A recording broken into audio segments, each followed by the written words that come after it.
बजरी के बाद हेगे अरहुल फूलक माला लैलौ संगे धूप दीप जलैलौ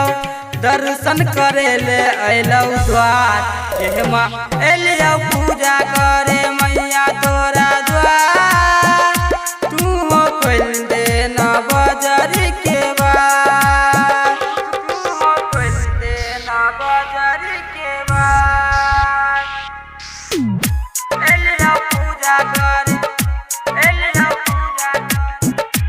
एलियौ पूजा करे मैया तोरा डीजे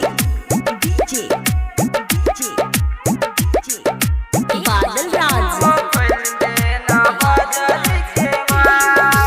हंस के सवारी कके एलही मैया हमरा दुआरी के हंस के सवारी कके एलही मैया हमरा दुआरी के हम सब पूजे एलियौ तोहरे दुआरी के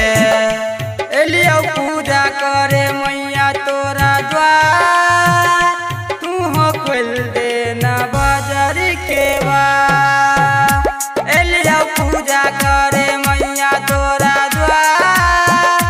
तू हो खोल दे न बजरी के बाद तू हो खोल दे न बजरी के बाद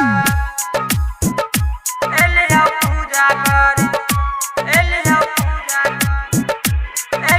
पूजा करे मैया तोरा डीजे बादल राज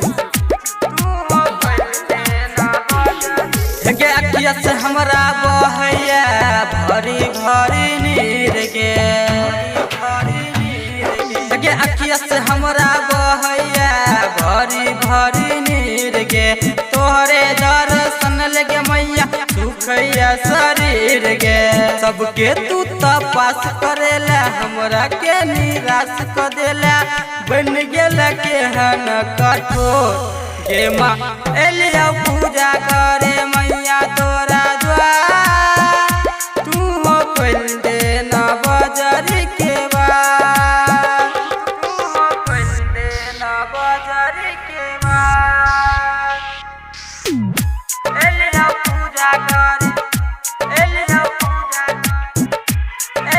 पूजा करे मैया तोरा द्वार डीजे बादल राज के तोहरे कीरा पास के मैया बनल गायक खेसारी के तोहरे कीरा पास के मैया बनल गायक खेसारी के